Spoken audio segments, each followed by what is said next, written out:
27 বছর পরে যে আবার আজকে শুরু হলো, এটা যেন থেমে না থাকে, এটা যেন প্রতি বছর হয়। আমরা মেয়েরাও কিন্তু খেলতে চাই, আমরা মেয়েরা পিছিয়ে থাকবো কেন খেলাধুলা?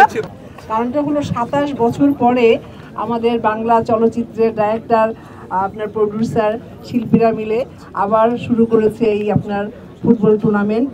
আমি সত্যি সত্যি খুশি, কারণ এর আগেও কিন্তু হয়েছে অনেক অনেক বছর আগে। এতে কিন্তু আমরাও পার্টিসিপেট করতাম, খুলনা, চিটাগং অনেক জায়গায় গেছি। আমি মনে করি 27 বছর পরে যে আবার আজকে শুরু হলো, এটা যেন থেমে না থাকে, এটা যেন প্রতি বছর হয়।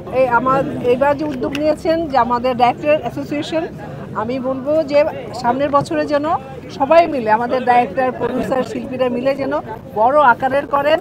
শুধু ঢাকাতে না, ঢাকার বাইরেও যেন আমরা এই ফুটবল মানে খেলাটা যেন খেলতে পারি। আমরা মেয়েরাও কিন্তু খেলতে চাই, এর পরের বছরে কিন্তু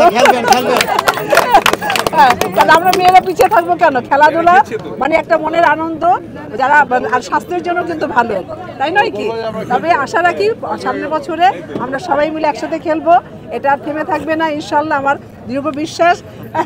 এটা আমার আশা রইল আর কি। আর আজকে যারা হারলো জিতলো এটা কিন্তু বিষয় না, আমরা নিজেরা খেলছি, নিজেরা আনন্দ ভোগ করছি।